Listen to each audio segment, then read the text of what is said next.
Je bénis ton nom, Seigneur. Merci, Yahweh. Merci, Seigneur, de changer l'histoire de tes enfants, de leur donner un nouveau nom, Seigneur. Oh, de leur donner une nouvelle histoire au nom de Jésus. Béni sois-tu, Seigneur. Alléluia. Alléluia. Oui, bien-aimé. De la même façon que Jésus a changé mon histoire, il m'envoie te dire ce matin ou cet après-midi qu'il a changé ton histoire aussi. Alléluia. Rejouis-toi avec moi, ma bien-aimée. Rejouis-toi avec moi, mon bien-aimé. Parce que Jésus vient de changer ton histoire. Dieu vient de changer ton histoire. Et maintenant, tu seras appelé la nouvelle pierre principale de l'angle. Alléluia. Tu seras appelé, bien-aimé, la nouvelle pierre principale de l'angle. C'est ce message, cette bonne nouvelle que je suis venue t'annoncer ce matin ou cet après-midi. Alléluia. Alléluia. Oui, Seigneur, je bénis ton nom de changer encore une fois de plus l'histoire de ma soeur, l'histoire de mon frère qui m'écoute ce matin ou ce soir. Alléluia. Alléluia. Alléluia. Alléluia. Bien-aimés, encore une fois de plus, bonjour, bonsoir, d'où vous me suivez. Pour beaucoup d'entre vous qui me suivent, vous savez que je ne suis pas le genre de femme de Dieu qui vient vous parler tout le temps de la parole de prospérité, ou que tu vas avoir une maison, ou que tu vas te marier, ou ceci et cela. Je ne fais que dire ce que Dieu me dit de dire. Et aujourd'hui, je suis venue te dire de la part du Seigneur que maintenant, tu seras appelé la nouvelle pierre principale de l'angle. Alléluia. Je vais te lire la parole de Dieu qui te dit cela. Marc 12, verset 10. N'avez-vous pas lu cette parole de l'Écriture? La pierre qu'ont rejetée ceux qui bâtissaient est devenue la principale de l'angle.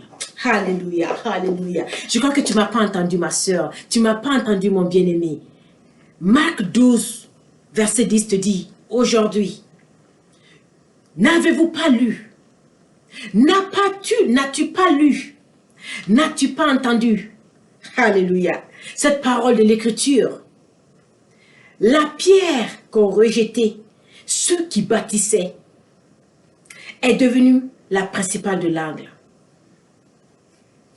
Ma soeur, mon frère,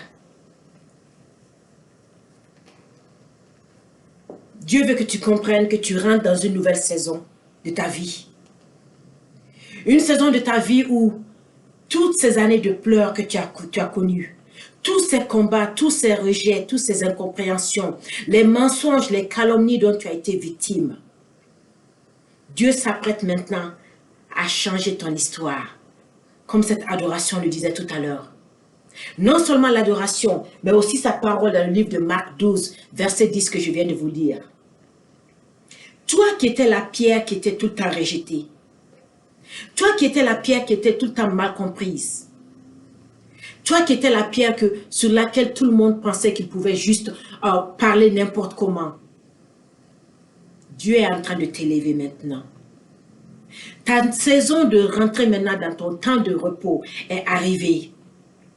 Alléluia. Ce temps de repos est arrivé pour toi, mon bien-aimé et ma bien-aimée. Alléluia. Dieu s'est souvenu de toi.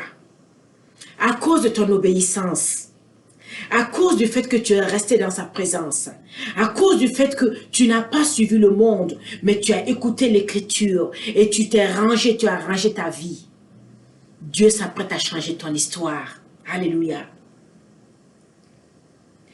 En mois de décembre, juste avant que je ne fasse le voyage en Afrique, le Seigneur m'avait touché pour que je fasse ce message-là dans une église américaine. C'est la version anglaise qui est actuellement sur ma page. Et il y a beaucoup de choses que j'avais prophétisées en ce moment-là, en décembre. Et j'ai quitté les États-Unis pour aller en Afrique. Et la plupart des choses que Dieu m'avait amené à dire pendant ce message se sont effectivement passées aux États-Unis. Les attaques au Capitole. Et récemment, tout le territoire, presque 25 États aux États-Unis, qui ont traversé des moments très difficiles, il y a moins de 2 semaines. L'État où je vis, le Texas, a été énormément touché. Je vais y revenir tout à l'heure. Pour te dire que le fait que tu es resté dans la présence de Dieu, le fait que tu as obéi à la parole de Dieu, t'a mis maintenant à part. Et le monde verra maintenant que toi qui étais la pierre qui était rejetée, tu deviens maintenant la principale de l'angle. Alléluia. Et donc, dans ce message que j'avais donné en décembre, le Seigneur voulait que je reparle encore pour fortifier le peuple de Dieu. Leur dire que, parce qu'ils ont écouté à la voix de Dieu, parce qu'ils ont écouté les enseignements, parce qu'ils ont préservé leur cœur, surtout ici aux États-Unis. Et dans ce message que j'avais donné, j'expliquais aussi que la raison pour laquelle aux États-Unis nous avons traversé tellement de choses en 2020, c'est parce que Dieu lui-même, dans sa parole le dit, celui à qui beaucoup est donné, beaucoup est attendu. Et parce que les États-Unis ont été créés, ce pays a été créé sur la parole de Dieu au commencement. Même si tu regardes sur le billet américain, le dollar, c'est la parole de Dieu qui est écrite dessus. En Dieu nous croyons. In God we believe. Et comme notre Dieu est un Dieu, alléluia, il est un Dieu avec lequel lorsque tu tisses une alliance, cette alliance tient toujours. Et parce que les États-Unis avaient été créés au départ sur la parole de Dieu. Et que malheureusement avec le temps, nous nous sommes éloignés ici aux États-Unis de Dieu. Et nous sommes arrivés à un tel point que nous sommes devenus arrogants. Et cela explique pourquoi en 2020, l'Amérique a été énormément atteinte par le coronavirus. Par le coronavirus. Non seulement par le coronavirus, mais aussi avant les élections aux États-Unis ici. Pour nous qui vivions ici, nous avons constaté que beaucoup de chrétiens sont tombés dans le piège que l'ennemi avait posé. Qu'est-ce que je veux dire par là? Avant les élections ici, il y a eu beaucoup de familles chrétiennes qui ont été divisées à cause de la politique, à cause de leur choix politique, soit de républicains ou de démocrates. Mais bien aimés, nous servons un Dieu qui est jaloux. Et en faisant comme ça, beaucoup sans se rendre même compte, ils ont transformé des simples hommes et femmes politiques en des demi-dieux, rendant Dieu en colère contre eux. Rendant Dieu en colère contre eux. Parce que notre Dieu est un Dieu jaloux. Alléluia. Il est un Dieu jaloux. Et donc, pendant toute la période de campagne électorale, il y a eu tellement de divisions parmi les familles, tellement de divisions entre les amis et tout. Il y a eu le cas de George Floyd, qui a divisé le pays, qui a fait que des amitiés de plusieurs années ont été fragmentées.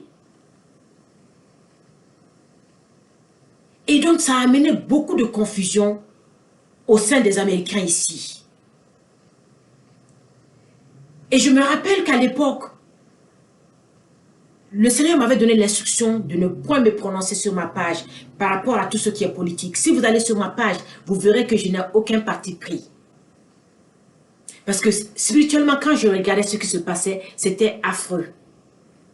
C'était affreux de voir des familles chrétiennes en train d'être divisées à cause de leur choix politique. Et sans se rendre compte, pendant qu'ils passaient le temps à se battre entre eux, à arrêter de se parler, ils ont enlevé la main de Dieu sur leur vie. Et ce jour-là, en décembre, juste avant mon voyage sur l'Afrique, Dieu m'avait amené à prophétiser et à dire qu'il y a des choses terribles qui vont arriver aux États-Unis dans les 3 mois à venir. Décembre, janvier, février et le mois de mars aussi, vers la mi-mars. Et en moins de 2 semaines, les choses ont commencé à se passer ici. Alléluia. Mais dans ce message-là aussi, Dieu me faisait comprendre qu'il y avait un autre message que j'avais donné. Je pense que c'était en octobre, où Dieu m'avait fait voir la vision de millions de morts sur la terre. Et au fur et à mesure des semaines, le Saint-Esprit a commencé en fait à me faire beaucoup plus comprendre cette vision que j'avais eue en octobre. Où, quand j'avais vu la vision au début, j'avais pensé que c'était vraiment des millions de morts physiques. Mais avec le temps, Dieu a commencé à m'expliquer que oui, il y aura des morts physiques, hein, mais il y aura beaucoup plus la mort spirituelle parmi beaucoup de chrétiens. À cause justement de ce que je viens d'expliquer. À cause de ce que je viens juste d'expliquer. Non seulement la mort spirituelle, et même la mort financière, où nous commencerons à avoir beaucoup de business qui étaient très très fructueuses, qui vont commencer à rentrer maintenant dans des difficultés financières et seront obligés de fermer les portes. Et j'ai parlé de tout cela dans ce message-là en décembre. Alléluia. Mais en même temps, dans ce message, Dieu me faisait dire à son peuple que parce que le peu de son peuple qui est resté dans sa présence, qui n'est pas tombé dans le piège de l'ennemi, qui est resté à écouter la parole, à suivre la parole et à regarder à leur Dieu, qui est le Dieu suprême. À cause de leur obéissance, Dieu les a mis à part, Dieu nous a mis à part. Dieu t'a mis, toi et moi, ma soeur, à part. Et qu'aujourd'hui, maintenant, nous allons commencer à devenir la pierre principale qui était rejetée. La pierre principale maintenant qui devient la pierre qui était rejetée, qui devient maintenant la pierre principale de l'angle. Alléluia. Alléluia. Et certains d'entre vous, bien-aimés, vous allez commencer à vous rendre compte que votre amour de la parole de Dieu devient de plus en plus intense. Certains d'entre vous, vous allez vous rendre compte que le désir de prier maintenant devient tellement intense que vous allez commencer à vous réveiller à 1h, 2h du matin et vous allez commencer à prier.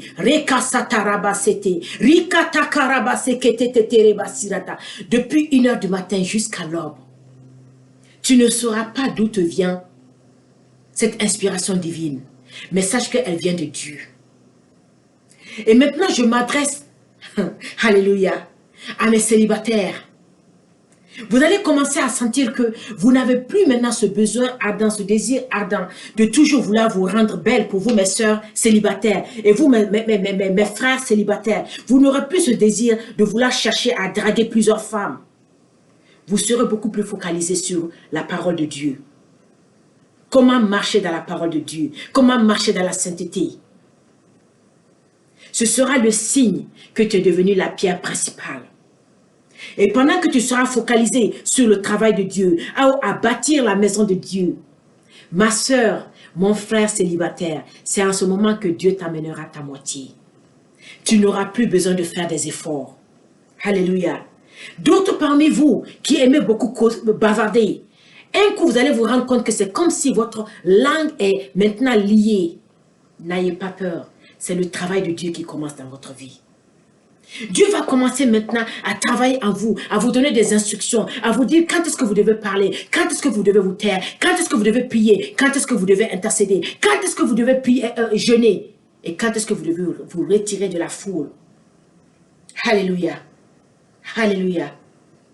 Oh bien-aimé, tu rentres dans ta nouvelle saison maintenant. Oh bien-aimé de l'Éternel, la nouvelle pierre angulaire de l'angle, la nouvelle pierre principale de l'angle. Cela sera maintenant ton nom. Alléluia. Alléluia. Bien-aimé, il est bon de servir l'Éternel. Il est bon de suivre la parole de Dieu. Il est bon de suivre les préceptes et les commandements de Dieu. Regardez tout ce qui se passe autour de nous. Le monde est en train de sombrer. Mais parce que tu es la nouvelle pierre principale de l'angle, tu vas commencer maintenant à opérer dans une autre dimension. Alléluia. Tu vas commencer maintenant à opérer dans des dimensions divines que même les gens autour de toi ne comprendront pas. Pourquoi est-ce que les choses sont différentes pour toi? Alléluia. C'est en ce moment maintenant que Dieu va commencer à faire la différence entre ses choisis et ceux qui sont du monde. Alléluia. Pas plus tard qu'il y a 2 semaines, Dieu m'a encore donné la preuve. Parce que vous savez, je vais vous lire la parole pour pas que vous pensiez que je suis juste en train de dire ça de moi-même. Alléluia. Alléluia. Proverbe 29, verset 23. L'orgueil d'un homme l'abaisse, mais celui qui est humble d'esprit obtient la gloire de Dieu. Proverbe 29, verset 23. L'orgueil d'un homme l'abaisse, mais celui qui est humble d'esprit, alléluia, obtient la gloire de Dieu. Et Matthieu 23, 12 nous dit, quiconque s'élèvera sera abaissé, et quiconque s'abaissera sera élevé. Alléluia. Matthieu 23, 12. Quiconque s'élèvera sera abaissé, et quiconque s'abaissera sera élevé. Parce que tu t'es abaissé dans l'humilité. Parce que tu as suivi les voies de Dieu. Tu deviens maintenant, ma sœur bien-aimée, tu deviens maintenant, mon frère bien-aimé, la pierre principale de l'angle. Alléluia.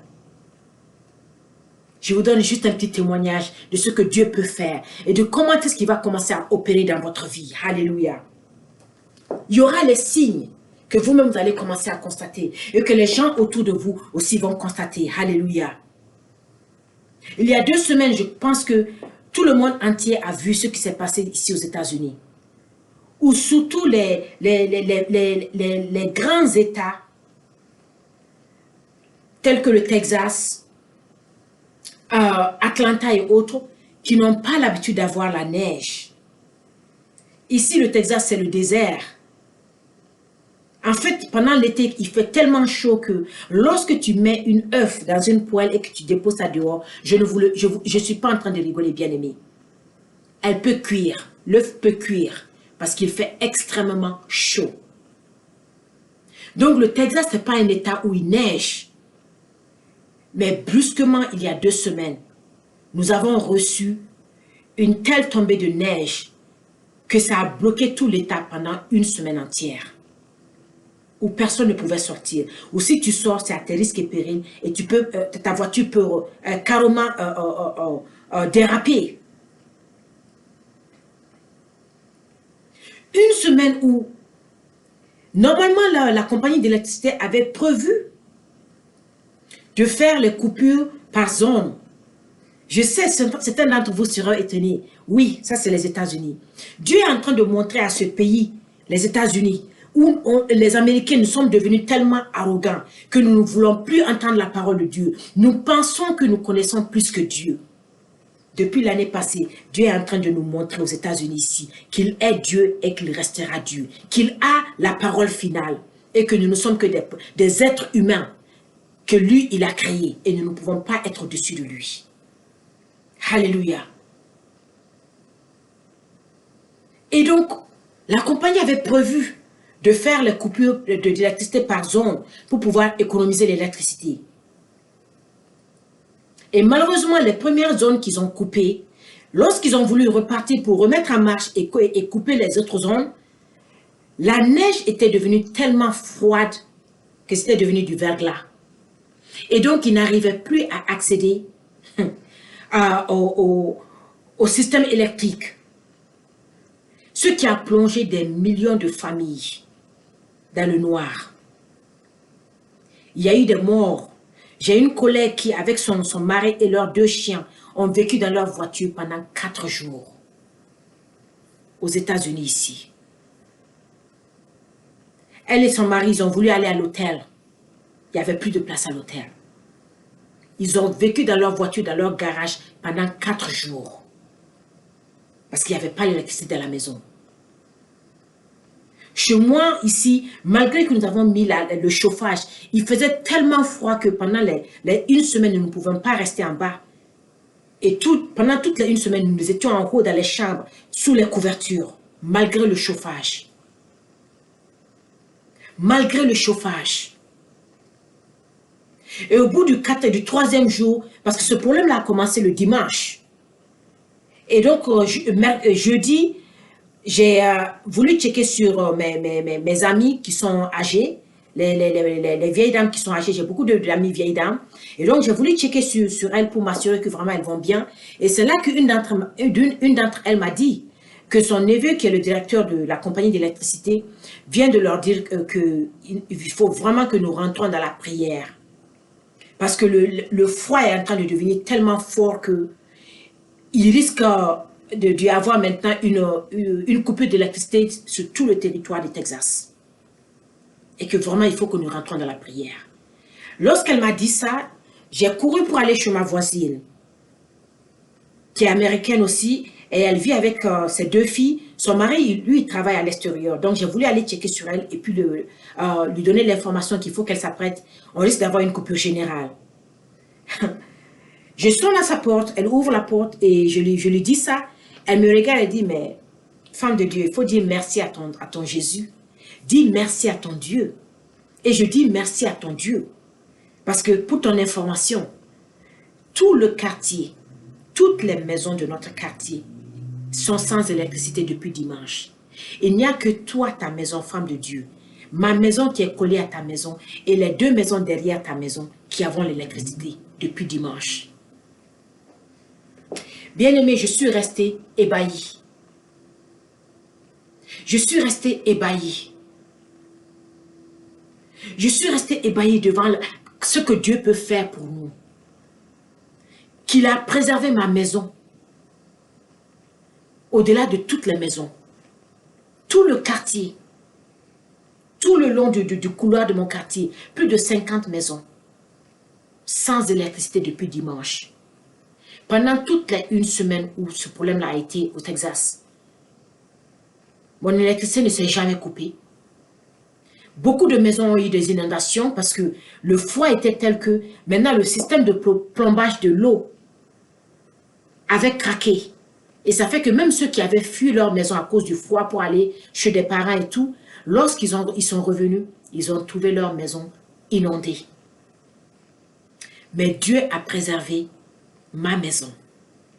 Parce qu'en fait, une semaine avant que ce problème-là n'arrive, mon beau-frère m'a envoyé comme ça le verset biblique d'Exode 12, 13, que je vais vous lire rapidement. Alléluia. Aujourd'hui, je ne vais pas être longue. Alléluia. Exode 12, 13. Le sang vous servira de signe sur les maisons où vous serez. Je verrai le sang et je passerai par-dessus vous. Et il n'y aura point de plaie qui vous détruise quand je frapperai le pays. Bien aimé, lorsque mon beau-frère m'a envoyé ce verset, je n'ai pas compris pourquoi il m'a envoyé ça. Mais c'est comme si chaque 2 heures, Dieu me rappelait ce verset et il me demandait de prier sur ce verset. Donc, une semaine avant qu'il y ait ce problème de neige, je ne faisais que prier ce verset sur ma maison. Sans savoir, mais c'est ce jour-là, le jeudi, lorsque je suis allée parler à ma voisine, elle m'a dit que Dieu a préservé ma maison. Je n'ai fait que lever les mains pour dire, Seigneur, je bénis ton nom. Je bénis ton nom. Oh, que tu as mis... Alléluia. Alléluia. Que tu as préservé moi et ma maison. Que nous sommes devenus la pierre principale que les constructeurs avaient rejetée. Et je suis venu te dire, ma bien-aimée, mon bien-aimé, que toi aussi, tu rentres maintenant dans ton temps de repos, dans ton temps de gloire. Oh, dans ton temps de gloire, Dieu se réveille maintenant pour toi. Dieu se lève maintenant pour toi. Je peux te dire que le monde verra que tu sers un Dieu vivant. Alléluia. Continue à le servir. Continue à obéir aux préceptes du Seigneur. Continue à rester dans la sanctification. Continue à être la pierre principale de l'angle. Je t'aime très fort, mais Jésus t'aime encore plus. À la prochaine.